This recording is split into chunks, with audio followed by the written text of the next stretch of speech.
Well, I never stop due to the fact that I'm sick at this point, so we gotta talk about Ring of Honor, Major League Wrestling, NXT UK 205 Live, and of course, New Japan Strong. So, all of that will be reviewed and discussed about on this episode of Deleted WrestleZone.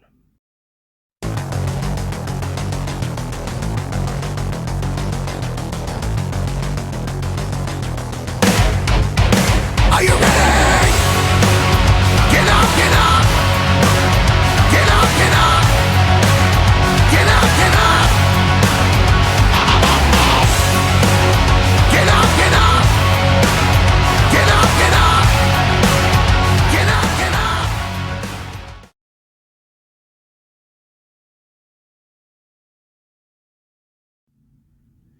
Welcome everybody to Deleted WrestleZone, all things that is pro wrestling from AEW, NXT, New Japan Pro Wrestling, Impact Wrestling, the National Wrestling Alliance, various promotions, wrestlers, matches, and championships. I am your host, J-Rod here. So, let's begin with Ring of Honor. Now, there's been a lot of good storylines in the latest Ring of Honor episode. Now, it started out with Shane Taylor Promotions, where they were given the opportunity to face the Mexi squad, which consisted of Bandito, Ray Horace, and Flamita, who are the current Ring of Honor six-man tag team champions. Now, however, since the pandemic happened, there have been restrictions with several of the wrestlers. Bandito and Flamita are unable to come down to the United States. Ray Horace on a previous episode was able to appear. Now you probably ask yourselves, wait a minute, why was he able to appear? If you guys don't know this, Ray Horace, he's originally from Tijuana, Mexico, which is right across from San Diego, where I'm from. So he basically can cross over, but however, Flamita and Bandito are further down south in Mexico somewhere. Possibly Mexico City, that's where I can guess. Now, the Mexi squad were considering forfeiting or vacating their titles to give it to Shane Taylor Promotions. Now, Shane Taylor declined the offer, believing that it's unfair because they feel like they don't want to be given something as in charity, which is understandable. But however, it appears that this also got the attention of the Foundation, another faction that has been bringing honor back into Ring of Honor. Now, they respected Shane Taylor's promotions, doing the right thing as they see it. But however, Tracy Williams hasn't forgotten what happened the last time when they jumped Moses and Khan jumped him and Red Ties from behind. So they set up in a six-man tag team match, which Shane Taylor, along with the Moses and Khan, the SOS, the Soldiers of Savagery, they actually teamed up, taking on the Foundation members, Tracy Williams, Jonathan Gresham, and of course, Jay Lethal. Now, the match was pretty good in every aspect because it was kind of like showing what they're all about. But however, Shane Taylor has a different philosophy. You see, they feel that they're trying to turn Ring of Honor into something else. That's what Shane Taylor was preaching about. Or should I say, preaching to the choir. But however, Shane Taylor proven that they are the dominant force, but they're not going to take the six-man tag team titles like that. They want to do this the right way, where they feel they have more credibility to their faction, which is understandable. Now, we may never know when the Mexi squad will return. We do know Ray Horace did make his reappearance, but it didn't go in that direction. So we'll just gotta wait and see. Now, that match was in fact the main event. But however, before that, there was another match, which was the Pure Rules match, which is the pure wrestling style between James Woods versus Dalton Castle. Now, on a note here, this could be the last appearance you see Dalton Castle. Recently, not too long ago, he has now a free agent from Ring of Honor. He's no longer with the promotion. But the way I see this match, I couldn't picture Dalton Castle being part of the pure wrestling style. Like, what Jay Lethal, Tracy, Jonathan, Red Titus, and others were trying to do. I couldn't picture that with Dalton Castle. But however, the match was good. It was interesting. But if I was a betting man, I knew James Wood was going to win due to the fact that he's been showing how dominant he's been in Ring of Honor in the pure wrestling matches that they've been throwing out. So we'll just got to wait and see what happens. Hope you guys like this one. But let's move forward with MLW.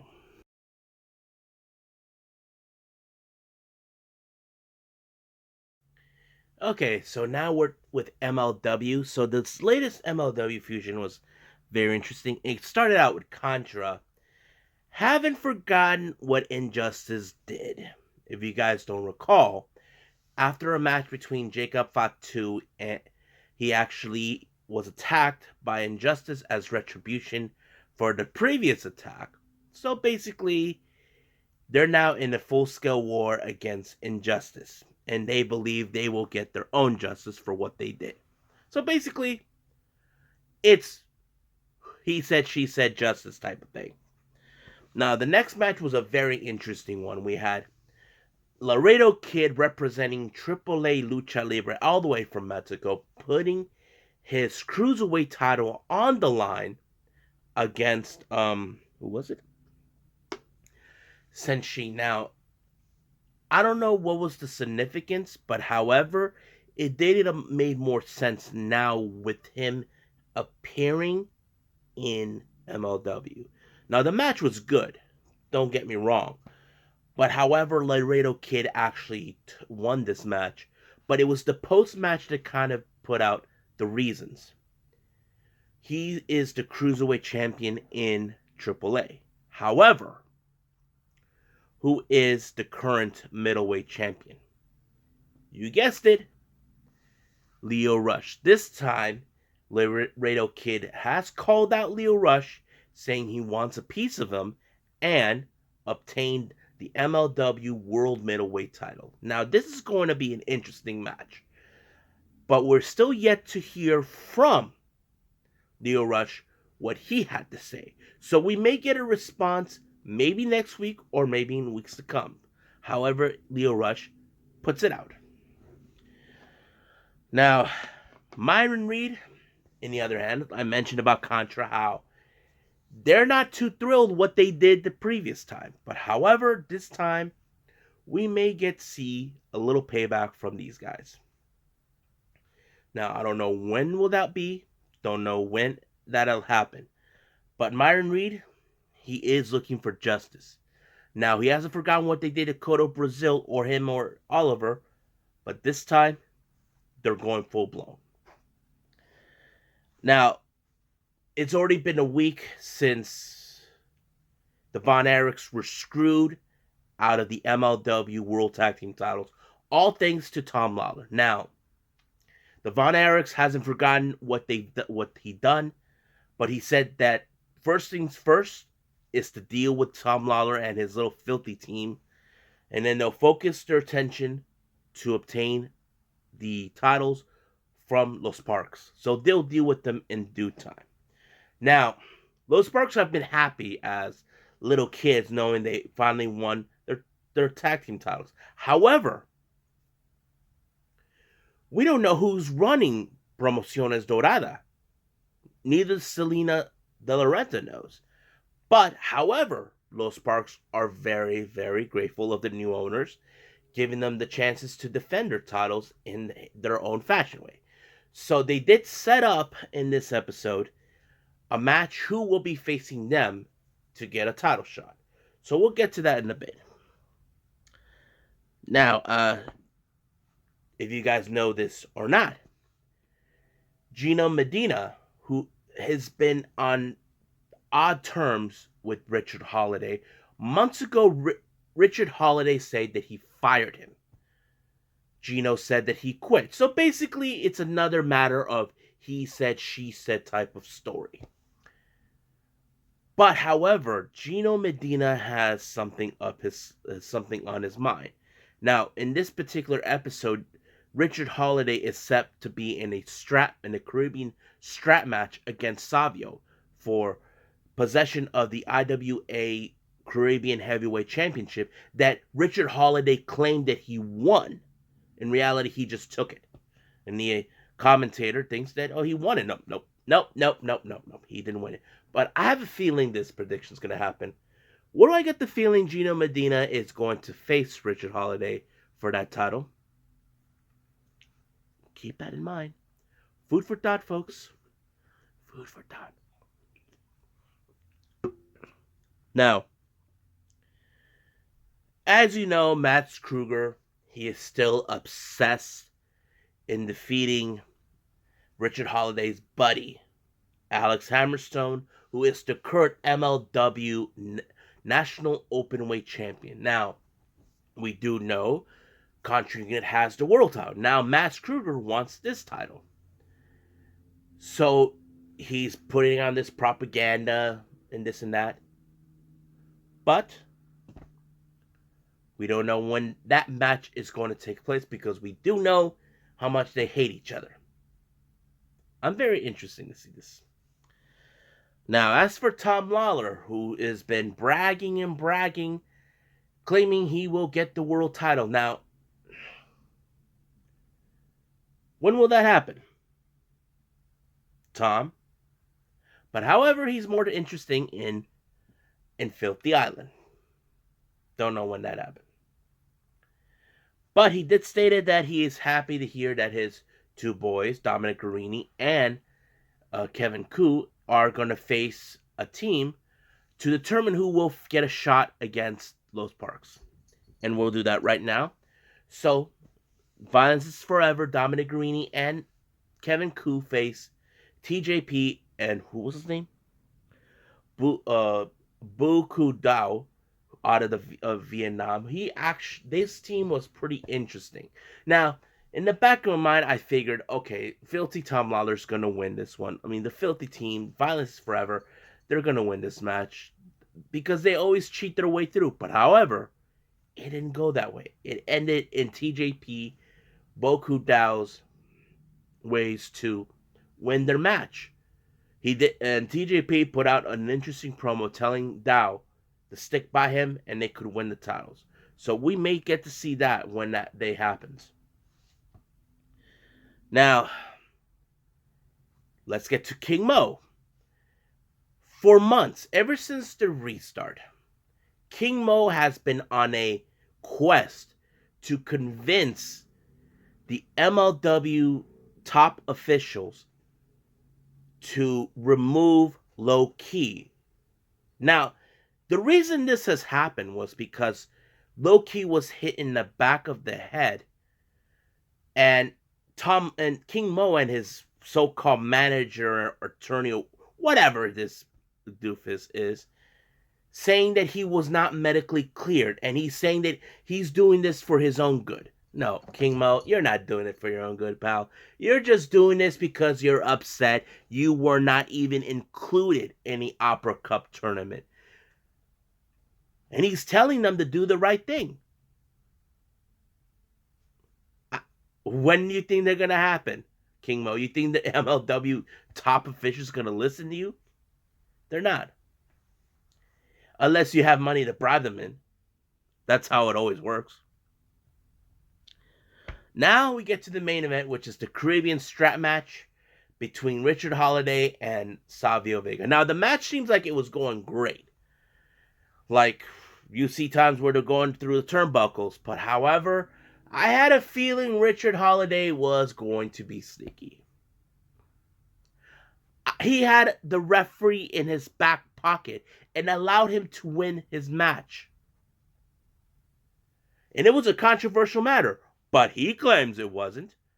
So he claims he is the true, rightful Caribbean heavyweight champion. No, you're not. You just want to admit that that title is not yours. You just took it for no reason. So we'll see what happens, because I have a feeling this is not far from over with Savio Vega, because he has a much bigger reputation than Richard Holiday. So let's move forward with WWE right now.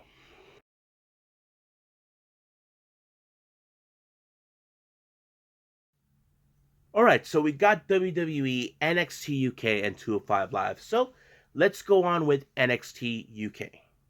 It starts out with Jordan Devlin coming out to do a little promotion. As you know, he considered himself as the true NXT Cruiserweight Champion. Now, the reason he says that is because he hasn't lost his title, but however, since the restriction of the pandemic has been taking a toll, he's been stuck in the UK, unable to compete, unable to put the title on the line, and then there's supposed to be the interim Cruiserweight title, but it didn't happen that way. But however, while he was out saying that he's the best Cruiserweight champion ever, he gets a little surprise interruption by an unlikely competitor who is not officially in his weight class. I'm talking about one half of Mustache Mountains, Trent Seven. Now, he wants to challenge Jordan Devlin for the title, but however, he has to lose a lot of pounds to get there. The limit is 205. So, real question is, will he get to that marker? We may never know. We just got to wait and see when that happens. Now, the surprise announcement coming from NXT UK was Japanese wrestling legend Meiko Satomura is now officially signed with NXT UK. Now, some of you fans who know who she is, you're like excited, you're happy, but some of you might ask, wait a minute, J-Rod, why is she going to NXT UK? Wouldn't she be better off in NXT? True, but however, if you guys are such true fans of her, you know perfectly well why would she go to the UK. She's done most of her appearances in that country. So what better way for her to go to there? Me, I wouldn't mind it. But however, she has wrestled against someone who has been asking to bring on the best competitors the world has to offer. I'm talking about the longest reigning NXT UK Women's Champion, Kaylee Ray. Now, if you guys know this or not, these two have fought before in the independents. If she is capable of doing that, if she defeats Kaylee Ray, then kudos. So I'm excited. Hope you guys are too. Now, next match, we have Ben Carter. This time against someone who has a bit of an issue with him. I'm talking about Sam Gradwell, who believes that Ben Carter was given an opportunity for the Cruiserweight title. Now, this was nothing that Ben Carter was not officially supposed to wrestle that day, but he did. But Sam Gradwell, who feels that he should be given everything, took offense. But was he a match to Ben Carter? The answer to that is no. Ben Carter is one of the most phenomenal wrestlers I've ever witnessed. He is one of the best. I've seen him in the independents a lot. But he won his match. Now, the next match we have is Josh Morrell taking on Shaw Samuels, who we saw weeks ago lost his match. I forgot to whom. But we're seeing a different side of Shaw Samuels. I don't know what to make of it or how to think of it. but he is trying to impress us in every aspect. I'm kind of curious to see where he's going to go with this. And I was like, wow, okay, okay. You got my attention. We'll see what you do down in the line. So, Shaw Samuels won his match. Now, if you guys recall, not too long ago, Dragunov made his in-ring return against Jack Stars, I think his name. He just went a little overboard, and he doesn't know what happened to him. He was trying to make sense. What just happened? So he's just stood a blank. Doesn't know what to make of it. Now let's get to the main event, which was the Tag Team Eliminator. Now this particular match was set to determine who will be the number one contenders for the NXT UK Tag Team Champions. Now the current champions, Gallus, what's their name? Mark Coffey and Wolfgang, along with Mark's brother Joe, were watching on this match. The competitors were Flash Morgan Webster and Mark Andrews versus Smith and Oliver versus Pretty Deadly versus The Hunt. Now, these four individuals want a shot at the tag team titles. Now, Pretty Deadly had made a lot of noise claiming that Gallus are afraid of them. No, they're not afraid of them. They just don't know who's going to be the first to take them on. So everybody has been trying. However, The Hunt had a little stipulation. Their manager, their sadistic, egotistic manager, Eddie Dennis, was banned from ringside. Yes. But however, they were the first ones to be eliminated. Then it was Smith and Oliver until it was finally Pretty Deadly and versus Morgan Webster and Webster and Andrews. The match was great, but it did ended with Pretty Deadly outsmarting, using ways to ensure. Now, Pretty Deadly believes that they will be the NXT UK Tag Team Champions. Well, we'll just gotta wait and see, boys, because you're gonna face with one of the most deadliest teams ever. Now, in 205 Live, was it interesting? We had a triple threat match between Jake Atlas, August Gray, and Arya Davari. It was a pretty good match, but I felt they could have done better. But I'll tell you who won. Arya Davari, who's sending a point that he's not going to let any of the newbies taking his spot. Now, the next match was the final first round of the Women's Dusty Rhodes Tag Team Classic.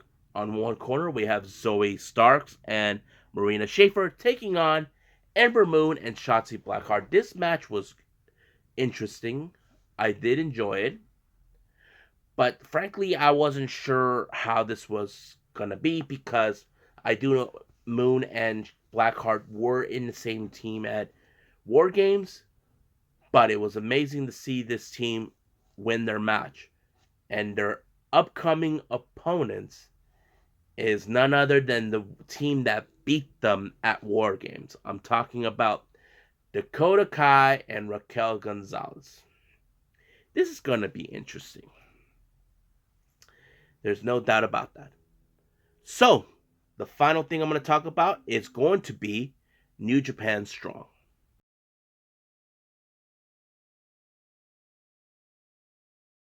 Okay, the final thing we're going to talk about is New Japan Strong. First match was a Young Lions match. We have the reemergence of the DKZ taking on the veteran Young Lion, Clark Connors. Now, you guys probably ask me, why is it a big deal? Once you join the Young Lions, you have to dress up in a certain way. You're limited by certain moves. But it was going to be interesting because once that's how the thing with the Young Lions are. You see, let me explain this to you guys. When I was going to college, I had a martial arts instructor. He had a student outside of the college who came to train with us. He's a black belt. But however, he had to switch it to white because you're showing like, okay, you're in a different level. In this particular way, it's the same thing with the young lions. They are not allowed to. They have to use certain limitations of moves. They have to use, but it was a good one. It did showed a little bit more character with DKC, determined to be strong, and I was amazed. Even though I was like, wow, I didn't know how he's gonna last. He almost lasted the time limit in this particular match, but he was still no match for Clark Connors, who soon will be graduating the LA dojo. So he won. DKC, you did a pretty good job as a young lion. Can't wait to see you more on this one.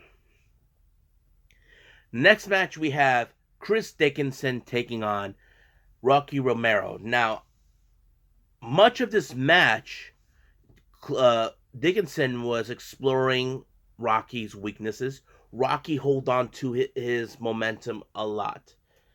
Now, I didn't know how this was going to be, but it did show a lot of character to Rocky, how he was able to hold on his own. But however, it still wasn't enough for a guy like Chris Dickinson. You guys know his reputation as a submission specialist. That is something I'm familiarized with a lot with him. So he won his match on this one.